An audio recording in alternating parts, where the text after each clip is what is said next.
Rabbi Adin Steinsaltz of blessed memory was one of the most important teachers of our time. He was a once-in-a-millennium scholar, and more than any other individual, he made classical Jewish and Hasidic texts accessible. And his driving passion and mission was to enable as many as possible to access the great ocean of the Jewish tradition. On the 17th of Av, a few days after Shabbat, we'll be marking Rabbi Steinsaltz's 5th yahrzeit. I found myself rereading one of his essays in recent weeks as I've tried to find a framework for the way I've been feeling, some resonant chord in our thousands of years of wisdom. Sharing some of his Torah as we approach his yahrzeit is fitting, but knowing that this Torah has helped me in these days, I share it in the hopes that it might be a balm to some of you as well. He opens this essay by saying, "Peace of mind has come to be regarded in our time as life's highest ideal. Clergy and psychologists and advertisers all seem to agree that peace of mind is the thing most to be desired.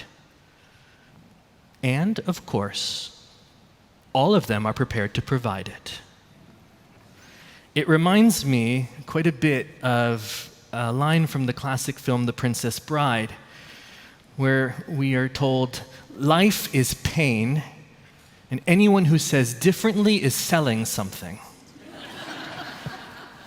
Now, I believe Rabbi Steinsaltz would say something slightly differently, which is, "Life is strife. Anyone who says differently is selling something." Deeply skeptical of the voices who are selling us on the pursuit of peace of mind, Rabbi Steinsaltz argues that to live a moral life, that to live a Jewish life and a life of faith, we can't help but feel what he calls strife of the Spirit. And that is the name of the essay, Strife of the Spirit. That phrase captures my state of being, and maybe it speaks to you too. Now, I'm not a pessimist. I'm not a gloomy or morose person, and spiritual strife doesn't require that. Rabbi Steinsaltz was a deeply joyful teacher. He was famously funny. He is always described as having a twinkle in his eye and an elfin grin. Strife of the Spirit is not about unhappiness. What it's about is discontent. It's about being open enough to recognize the ways that our world falls short of its promise. And instead of running from that truth, instead of hiding from that truth, using it to propel us to act with purpose and to drive us to make whatever we can better. Spiritual strife means feeling the discord between what we believe society should be and what it is.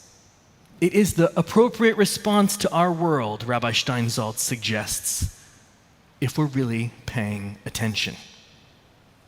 So what does paying attention mean? It means that we're listening. Listening is, after all, the fundamental Jewish act. We find this call throughout our Jewish texts, but nowhere is it as expressly stated as in the book of Devarim, the book of Deuteronomy that we are reading from right now. In this book, the verb, some form of it, of Shema, occurs 92 times. Moses' final words to our people, to the people of Israel, is suffused with a pleading that they listen to God and they listen to each other.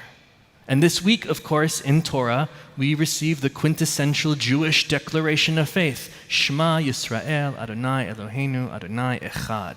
Listen, Israel. So what are we to hear when we are listening? We hear two things. We are supposed to hear God's commandments, and we're supposed to hear our fellow human beings.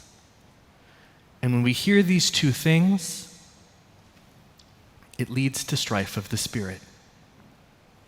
Through God's commandments, through Torah, God showed us the blueprint for the redeemed and the perfected world, and this was a tremendous gift. But it also proves to be a rather big burden, too. Because we're forced to live in a broken world while constantly being reminded about what it could and should be like. And that dissonance causes spiritual strife, if we're really listening. It should create discord and discontentment within us. And then you add to it what we're confronted with, which are the cries from the people around us who are suffering because this world is broken. And we know that God commands us to tend to those who are crying out. We're not allowed to tune them out. We have to tend to them. For our God is a God who hears the cries of those who are in pain, says the psalmist. And listening to the cries leads us to say, it shouldn't be this way. It isn't right. It isn't fair. I don't understand how we got here. I don't recognize what I see in society around me. I've heard so many of us express some version of that in recent days. We've heard so many of you share your angst and your agita and your anxiety, your fear, your anger, your rage about what you see happening, about what you see happening in our city, in our country, with our politics, in our beloved Israel, and to our beloved Israel, in Gaza, and in all of the places that Jew hatred is rising and creeping up, including right here in our city. And yes, if we are listening, it feels heavier than it has in recent memory. And we know why. The distance between the vision we carry of what our world should be and the reality of what we're living through is increasing in scope and impacting more and more and more of our areas of concern. If we're not agitated, we're not listening. On this Shabbat, I want to affirm that strife of the Spirit is an appropriate response to our world. And it's a religious response as long as it's an empowering response. And that's an important qualification. Strife of the Spirit should not lead us to despair or to escapism or fatalism or gloominess. While others seek peace of mind by believing that this is just simply the way the world is, or by saying that we're just powerless to change anything, Rabbi Steinsaltz said that our question should not be how to escape the struggle, but rather what form we want to give it. We should ask ourselves where we can turn our strife into acts of empowerment and where we should begin. And that question, where we should begin, is going to require a little bit more listening. Because while we are called to hear all of those who are crying out all around us, only God is capable of that. We can't respond to all of it. Moreover, our souls are varied, they're beautifully unique, and we resonate and react to the cries around us with different intensities. Some pull at us more strongly than others, and that's okay. That's human. And I believe that each of us has a cry that is ours to hear and uniquely ours to heed. This is Shabbat of consolation, as you heard, Shabbat Nachamu. And in the Haftarah this week, God says at the very beginning, comfort them, comfort my people. But it is unclear who God is addressing. We aren't sure who is meant to bear comfort to the people. I believe God is addressing each of us. Turn your strife into comforting acts.